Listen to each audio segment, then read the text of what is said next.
Hello and welcome to the President's Podcast right here on the record with the Ohio Senate. The views the news excludes.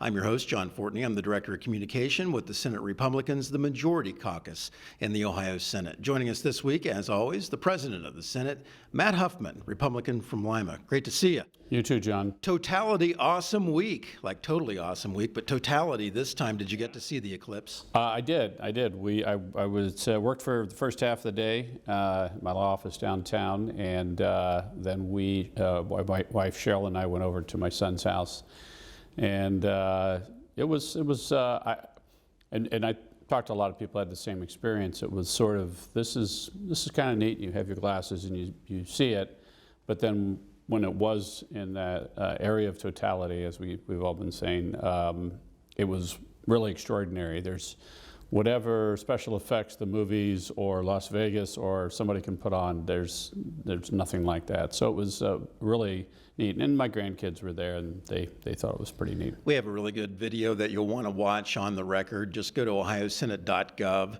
go over to news, click on news, and then click on the record. You're going to be able to see our story from Indian Lake with Senator Rob McCauley and Senator Steve Huffman as their families joined them right there on the lake for the total eclipse. And we have a fantastic shot from the lake of the ring of fire during totality that we shot. It's a really good story. And for Indian Lake and Logan County and the communities that were affected by the March tornado, they were ready and welcoming visitors from all across the country with open arms. This was really a good thing. And there was some concern about the level of cleanup that was still going on, but really these communities rallied and welcomed the visitors. Yeah, in fact, I was there last week for another follow-up meeting on things that we were trying to help with the state, and I visited with the chamber and the emergency management folks, things like that, and I asked that question. I said, what about next week?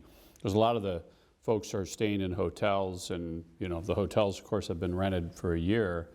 And the short answer is this is a good thing for us. That the people who are open, this was going to be a big event for them. Obviously, they've been planning it for a long time, and the lake was a great place to watch. Yeah, whether you like the science of astronomy or you like political science, this was the week to be in Ohio because there was also the State of the State address that the governor delivered on Wednesday. And one of the things, too, before I get to that, it was also a big political science week in Ohio based on a huge national headline that developed over the weekend about could Joe Biden be left off the ballot in November in Ohio? And my phone rang a lot, and then I know you were able to answer that question with the State House press corps after the State of the State address. So what was your thought when this was making national headlines? And kind of the narrative was Republicans are going to be keeping Joe Biden off the ballot, which wasn't the story at all. But what did you think of it? Yeah, it was interesting. Secretary LaRose called me and said, hey, my staff has brought this to us. And, he said, I think I need to let the Democrats know. And of course, as we chatted about that, I said two things to him. I said, you would think that the Democrats would be bringing this to you since it's their candidate. And secondly, by the way, when you do write them a letter and let them know that this needs to be addressed, naturally, people are going to blame Frank LaRose and Republicans and Republicans for trying to keep Joe Biden off the ballot, which obviously he was proactively doing his job and his duty by bringing this up. He could have waited till August and done nothing. So, but we kind of got to chuckle over that, and then you move on. So, this has happened a couple of times before to both parties. And, a lot of people have an idea that, we have two elections. We have the primary and the general election. Well, all the primary election is an election that the government holds, the state in our case, holds for the political parties to nominate their candidates. We don't have a convention in Allen County to pick the state rep candidate. We have an election. Now, other things go on. There may be school levies or liquor options and things like that. So those nominations happen. Don't have to happen that way, but that's the way we do it in the state of Ohio. And there are some other situations where we have to pick candidates after primaries, and there's some strange ways that happen. It may likely happen in a Senate, one of our Senate seats actually. But we could theoretically fix this by legislation, or the National Democratic Party, this committee, could simply write a letter to the Secretary of State and say, here's our candidate. We are going to have a convention in August, but here's who we want on the ballot. So I think the point is that the Secretary wanted to get the issue out on the table. This is a Democratic problem, which, as I understand it, they were unaware of until Secretary LaRose brought it to their attention. So it's a Democratic problem. If they have a proposed solution, I'm all ears. Sure, and had he not brought it to their attention, then he would have been blamed for not bringing it to their attention. Yeah, by some unfair people, that is true. Another fair people realize, oh, he's doing his job, now they have a chance to address it. And I think you said during your message, your interview with the reporters, we call it a gaggle, reporter gaggle, after there was a full Senate session after the State of the State address, you made the point that there's nothing, I think you said, in Ohio revised code that requires an official action from a convention to tell the state of Ohio who the nominee will be. Sure. So we don't, the state of Ohio doesn't recognize, well, it has to be the Democratic National Convention. The parties decide how it is their candidates are selected. And it can be at a convention, and let's face it, that these days the conventions are just window dressing. It used to be the conventions meant something, but they're all wrapped up by the mostly winner-take-all primary system that we have, and both the candidates are known. So this is a little bit of we got something to talk about for 48 hours in the news cycle. Right. I covered the 04 and 08 Republican and Democratic national conventions following the Ohio delegation around. It was all said and done. It was interesting to listen to the delegates and the reps and the senators and the public officials from the state of Ohio and to see where they were on the floor. That was always a story. But it wasn't the knockdown, drag-out fistfight that it used to be. Yeah. Hey, I while we're talking about that, I'll put a plug in for a new movie called Shirley, which was filmed mostly in Cincinnati, Ohio. And I was invited to a premiere, and I went down to it in Remont, just right outside Cincinnati. Great movie, especially for political buffs like me. And was 1968 to 1972. Chisholm, of course, was the first African-American woman in Congress and ran for president. And the backstory of the 1972 presidential election, especially the California primary, and how she had a number of promises from a number of Democrats and how the rug was pulled out from underneath her at the last minute. It's a fascinating story. The sisters who produced this movie and both acted in it as sisters, as Shirley Chisholm and her sister, did a wonderful job with it. So it's part of the Cincinnati Film Institute's. They do a lot of filming of different movies down there. But so anyway, recommend that, especially for political buffs. We'll definitely do that. Well, State of the State address this week. It's a joint session of both chambers of the General Assembly. And for people that are really political aficionados and wonks, you get to see all three branches of government in the same room. For really an important address about the state of the state, you have an important role in it as well, in welcoming the governor to the podium, and we have some great photos of that too. Make sure you check that out on our social media channels. But the governor delivered what I thought, and I think you thought, was a very thoughtful address that was child-focused. What were your opinions about what you heard? Yeah, it's an interesting day where you get, of course, both houses in and lots of folks who'd probably never seen all of those folks in the same room were there. And just as an aside, one of the things that kind of remarked to myself as I was sitting there was, there's not people screaming from the balcony. Everybody was well behaved and listening, and the protocol, everything was followed. And it's disappointing that the State of the Union address at the federal level has devolved into a lot of that. A few years ago when Speaker Pelosi tore up the president's speech. I mean, very undignified. Yeah, but in this event, there of course was none of that that happened. But I do think that Governor DeWine, it wasn't just about specific spending items as he went through. There are obviously things that he has been pressing for a long time. Some of those require legislative action. One of the things that he did talk about is the science of reading. And this is sort of a classic, how do things get this way? And what's happened is, I was born in 1960, learned to read from my sister actually, but went through school and with my brothers and sisters, we all went to the same school, all of that, and somewhere along the line in the 1990s, reading scores started to drop, and what happened was that folks came up with a different style of reading. We're not going to sound out the words. We're going to just kind of guess based on what it probably is, and reading scores dropped tremendously.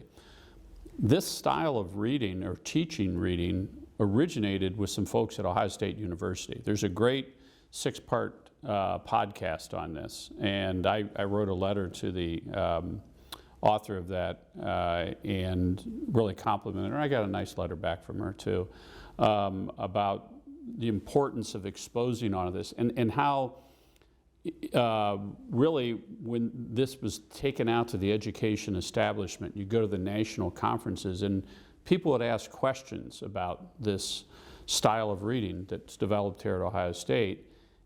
And when they questioned it, they were shouted down and told, you don't understand. And it's classic, we're all going to think this way, and if you don't think our way out, and that's, of course, one of the primary problems that we have at universities today. One of the things we're trying to do with Senate Bill 83. And, Governor DeWine has really pushed this issue. I agree. Unfortunately, we also have to spend a lot of money to get the universities to help them teach people how to teach kids how to read. I wasn't sure if we really needed all that because, when my mom and dad, my sister taught me to read and went to school, those people didn't have extraordinary extra work and all of that, or training. But we did. We provided the money. And as Representative Young mentioned, a lot of these universities are just slow walking it. We're not going to change it. The people who originated this Ohio State University have made a boatload of money doing that. So when these universities become profit centers for selling their products to people, it's a tragedy. And that's one of the reasons we're trying to tell university trustees and presidents, you need to change the way you operate. Or, we're the bank. You want money from the bank, you need to change that and get a better product. And so when the governor talked about science of reading and universities start doing what we told you to do, and for those that don't get the message, will be consequences. Yeah, we're not that far apart in age. When I was learning to read back in Appalachia in southeast Ohio, we called it phonics at the time. Oh, sure. You sounded the word out, and it just made sense. And it's sort of applicable also to my daughter is an elementary education major, got her degree, got her teaching license, is going to be looking for her first job here this fall. And I don't think I could do the math at an elementary level based on the process of how they want you to show the work and do the math. It used to be, this is your multiplication table, and you could go up 12 times 12 was 144. Right. Or you could count the number of dots on the dice, which used to drive my father crazy. He just wanted me to know what it was, and he wanted me to be an electrical engineer, and what a disappointment I was, because I couldn't do the math. But results matter. I think that's the bottom line, that kids have to be able to read, they have to be able to understand mathematics, because as we align, or the effort by the legislature to align K through 12 and higher ed and have a qualified graduate ready to go into high-tech jobs, they have to be able to have the results at the foundational level. Well, right, and remember, you know, we're not just teaching kids so that they can have a high-quality job. That's very important. Someone who's going to go on and be an electrical engineer or an orthopedic surgeon, they've probably had some training far beyond. But for people who are not going to do that, maybe they're simply going to, you know, do some other job that does not take extensive education. They need to be able to read. They need to be able to do math. These are basic daily functions, whether you're reading a newspaper, or you're making change, or you're planning your financial future. Gee, how much money should I put in my 401k? You know, all of those kinds of things that everybody has to do. So education isn't just for the workforce. That's important, but this is for the benefit of all society, for all children, for all people. Speaking of education, can you make change the old-fashioned way? You know what I'm talking about. I think a lot of our viewers know what I'm talking about. Now, it's too easy with their smartphone in their hand, and often the smartphone is part of the classroom environment all day long. The governor talked about doubling down on efforts by the Ohio General Assembly. Senator Brenner, I believe, has a bill that addresses prohibiting smartphone use during the instructional day. Yeah, I think that's part of it is having to do with the use of mechanical devices. And you know, I took calculus and did pretty poorly at it when I was in high school, and we had to use a calculator, and my wife, who's a mechanical engineer, actually learned how to use a slide rule when she was in high school, which I never was able to master. But you know, all of those things, you know, we sometimes, you know, used advanced calculators and things like that for certain things. But obviously, if you come to depend upon that, you just don't develop the skills. That's part of the problem. The other part, of course, is the distraction. So if you are on social media and, you know, the teacher's talking and it's sitting on your lap and you're doing this, or texting, or all of the other things, you're simply not going to learn.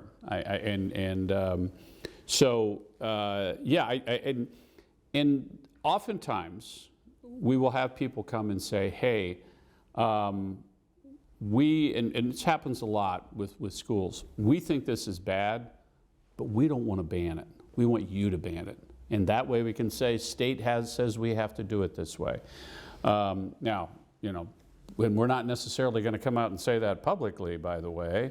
So if we simply said, look, a student's not permitted to have this mobile device on their person between 8 o'clock and 3 o'clock, and you know, whether they bring it to school or it's deposited with the school principal or whoever it is, what else are they going to do all day except learn and talk to each other and communicate and learn to play the piano, or go to music class and learn to play an instrument and listen to a speaker who's going to tell them about government or whatever it is. My gosh, we're describing school, aren't we?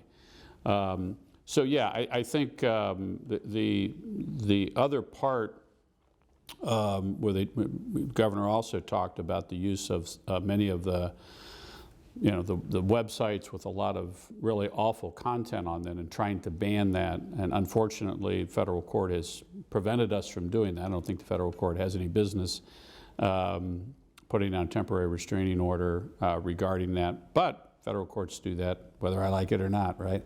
So, you know, so I think it's just, at some point, we love technology so much, we say, well, we can't not do it because it's an advance in society. Well, at some point, we started saying cars can only go so fast, and you got to wear seatbelts, and you got to do lots of other things too. You know, the governor made a great point, I thought, during the speech when he was addressing this issue. He cited a study by a researcher over quite a long period of time. It had a very broad base of data, and he called smartphones the greatest experiment ever conducted with negative ramifications, and we conducted that experiment on our children. Mm-hmm. Yeah. And we're just really seeing the fallout from what's happening. Yeah, and you know, we were at a conference in I think it was the NCSL, one of the national groups, and or actually I think it was the Excel and Ed, Jeb Bush's group, and they had a great speak there, and they talked about when the year that the children were born. If your child was born, I think before 1995, as a teenager, these things really started happening about 2013.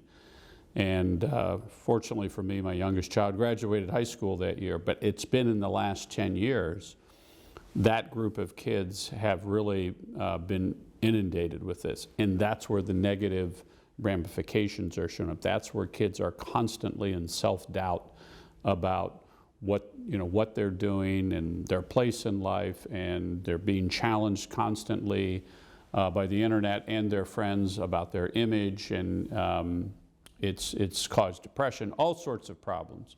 And that 10-year experiment is what that author, now it wasn't an experiment that we were conducting, it was a natural consequence of what happened that we could study, and we've seen what the results of that are. Pretty devastating. You know, it's hard to believe that now we're 4 years post-pandemic, but still we have a major problem in Ohio with access to childcare.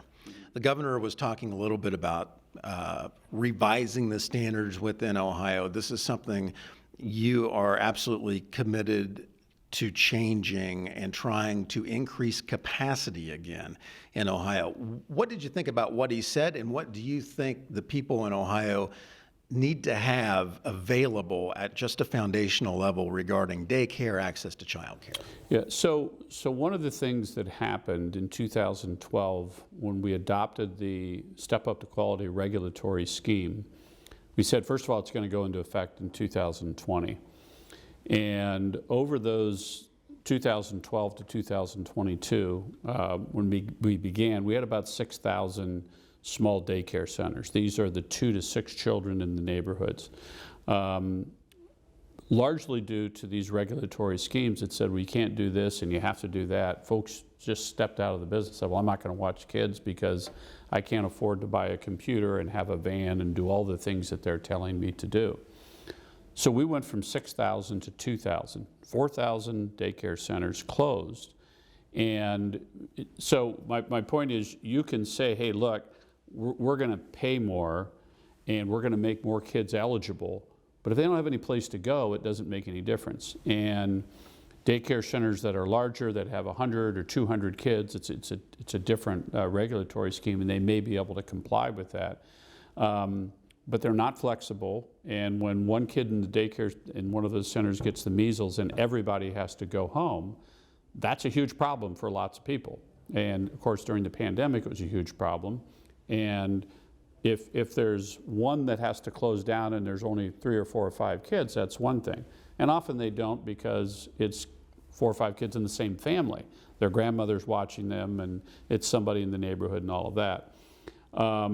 I think I have a chart, in fact, that talks about that. We can publish it in the newsletter. We can show what happened to these daycare centers. I started talking about this in 2017, and of course I was cast out into the wilderness. This is outrageous that you would even talk about that. This is when our friends at the Plain Dealer called me a heartless assassin. Why are you against children? Why do you want dangerous daycares? Right. That was the latest message. Right.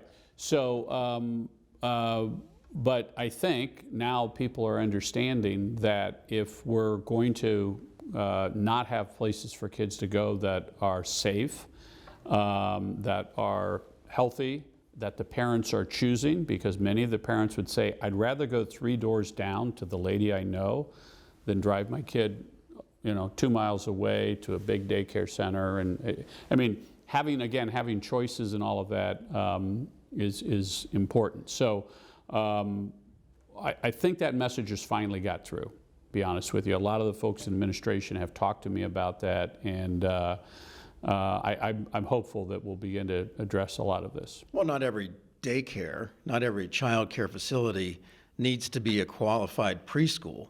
Moms and dads would just like a safe, reliable place at a foundational level, at a fundamental level, to send their children to, right, so they can go to work. Right, and really, if they need a place for their children to go to work, so that they can go to work. They need a place that's reliable and they can depend on, and it's best for them to take their kids to. We also know that, and academic studies have all shown this, that if a 3 or 4-year-old child has some academic training, that's better than not. But by the time they reach 2nd grade, most of that balances out. If the children are going to school, if the parents are seeing them. So, yeah, I think, you know, with my kids and my grandkids, most of this kind of learning is not going to happen in the time that they're at a daycare center. It happens with their parents and their older siblings and older relatives and things like that. The governor also talked about early childhood development and having vision clinics in schools. I believe there is an organization in Athens that was recognized during the State of the State, and one in Northwest Ohio, I believe, or in Northern Ohio somewhere, and I'm blanking on where that was. But what do you think about the idea of having vision clinics? Because children are screened for vision when they're getting ready to go into kindergarten. But if you can't read the chalkboard and you don't have a pair of glasses or contacts, you're not going to be learning either. Yeah, it's one of those sort of fundamental things that gets overlooked. I think the governor's on point. Treasurer Sprague actually had an initiative to get these mobile eye centers, and the Optometrists Association I think has done a great job getting those staffed. And you know, often we look at a child and say, well, they for some reason are not learning to read, and no one's ever tested them. And they may be coming from a home environment where none of that happens. Often, you know, our school nurses are really the only health treatment that kids are getting. I do believe that parents and families make the best decisions for their kids, but sometimes parents and kids don't, or parents don't, or their home life is not what it should be in terms of doing these things. So the other comment I would have on vision centers or health clinics in schools are, if we provide the money to public schools and other schools to do this, then they should spend the money. It's much like, you know, we're providing the money for the science of reading to higher education, and they're just kind of looking at it saying, okay, and they're not doing it. We're spending it on something else. Or spending it on something else. And more on that later when we get to the so-called Fair School Funding Plan.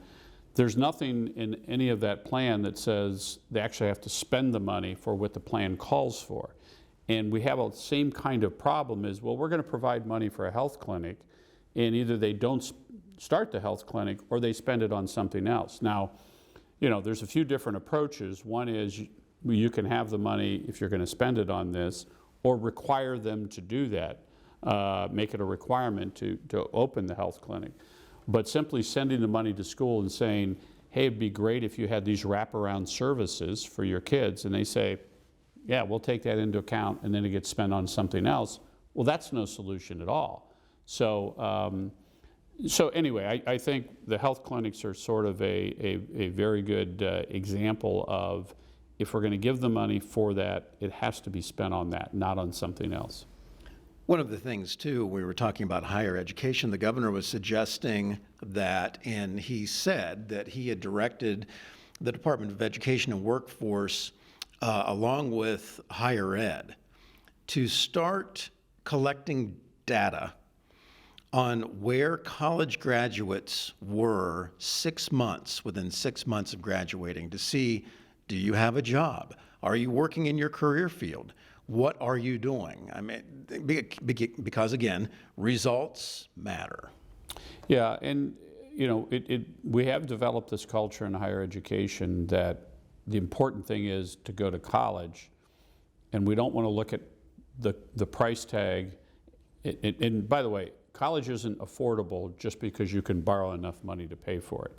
If you can't pay off that loan in a short period of time after graduating, it's a real burden. You can't pay your rent, you can't afford your car payment or insurance. Yeah, a whole number of things. And so this information will be able to say, look, we have 20% of the people, I'm making up a number here, 20% of these graduates aren't working in the field for which they were trained. And in some of those situations, it's going to be a lot more. Now, I will tell you, it's one thing to gather data together and say, look at this. I mean, we have a lot of data on the failure of higher education in the United States of America. If legislatures and governors aren't willing to act and change the system, it doesn't make any difference how much data you have. We know we have a huge problem in higher education right now for a whole variety of reasons. And you know, we can act and try to do things which I think will save a lot of our institutions, or we can do what is happening now, which is those institutions are going to fail. And we have a lot of small colleges and very private colleges in a desperate situation right now. I kind of liken it to Social Security. We can reform Social Security, we can reform the national debt, or it's going to fail on its own. And that's a lot more painful than doing the things to resolve it. So we can look at higher education and say, look, people should be paying what they can afford, and then you can decide. And I've talked to and heard some great interviews from university presidents who say, well, you know, parents come and they want for this child this giant panoply of services, and they're willing to pay for it, so why shouldn't we do it? Well, some are willing to pay for it, but most can't afford it. And we don't just say, especially in the government, well, we're going to provide everything it is that the richest people can pay for, and everybody else, you got to borrow $100,000 to go to school. So it's, I think we've made some progress. I think there's some different mindsets, but the culture right now, the overwhelming culture in higher education is we're going to keep doing what we're going to do, because if we don't know what else to do. We don't know how else to operate, because this is what we've been doing for 40 years. There's a great line in the original Ghostbusters, I'm sure you've seen that. The finance director and I like to always say it, and that is, I've worked in the private sector. They expect results. Right. Well, right. When you're not going to go out of business, you make different decisions. When your job isn't at risk or your business isn't at risk, you decide things differently. And you know, we have a lot of great government employees who run our agencies here, but it's not the same urgency. They don't have to please the client because the client can go someplace else. There's only one Bureau of Workers' Compensation to go to. You don't get to say, you know what, I'm going to go to the other guys. So it's just a different mindset. Speaking of business, maybe a final thought here. Everybody got a chuckle, I think, out of the governor when he quoted the governor of Pennsylvania, Democrat Joe Shapiro, as saying, "I'm tired of losing to friggin' Ohio economically." You think Ohio's doing a good job? I mean, Intel made a lot of headlines. Honda's expansion made a lot of headlines. You think Ohio's doing a good job in attracting new investment, business and industry for the long term? Yeah, and I think you need to sort of expand out the time frame. Certainly Governor DeWine and Lieutenant Governor Husted deserve a lot of credit on this. But if you go back 100 years, Ohio has been this juggernaut of an economy, and there's a few reasons for that. One is our geography, and halfway between Chicago and New York, and easy to get to, easy to transport things back and forth. It's a unique place in the United States as a state. So that's one. The second is an abundance of water. We're on an aquifer, we have a lake, we have a river, and for most manufacturing, most activities of any kind, you need a lot of clean, fresh water. And then thirdly, cheap power. And with the fracking, which we would like to expand, and the other things that we can do. So that basis has always been there. One of the things that happened in the last 10 or 12 years, there's a couple of things, including the business income tax deduction. The first $300,000 is not taxable for small businesses. And then we've, in the last budget, for 90% of the businesses, eliminated the commercial activity tax. Well, if you're a small businessman and woman, if you have a small business in the state of Ohio, you don't pay very much in tax. And so are you going to be in Northern Kentucky or Cincinnati, Richmond, Indiana, or Dayton, Ohio, Fort Wayne or Lima? but we're going to open up over here in Ohio. Now, we love to talk about Intel, we love to talk about mega projects, but take a look at Secretary of State's website and see how many small businesses have been created. So that when a big business leaves and they shut down and there's 3,000 employees, it's a tragedy. You know, but when you have all of these small businesses, the vendors, the restaurants, everything else, and those were things that were created in the last 10 or 15 years by a variety of folks. All the things that we tend to take for granted. Right. That we can run Right. to the corner, we can go down to the bar, we can go to the local restaurant. But if none of that existed, we would be wondering what's going on here. Right. Certainly. Right. Ohio Senate President Matt Huffman, thanks for your time. Great to be here, John. Thanks very much. Thanks for tuning in, and we'll see you soon.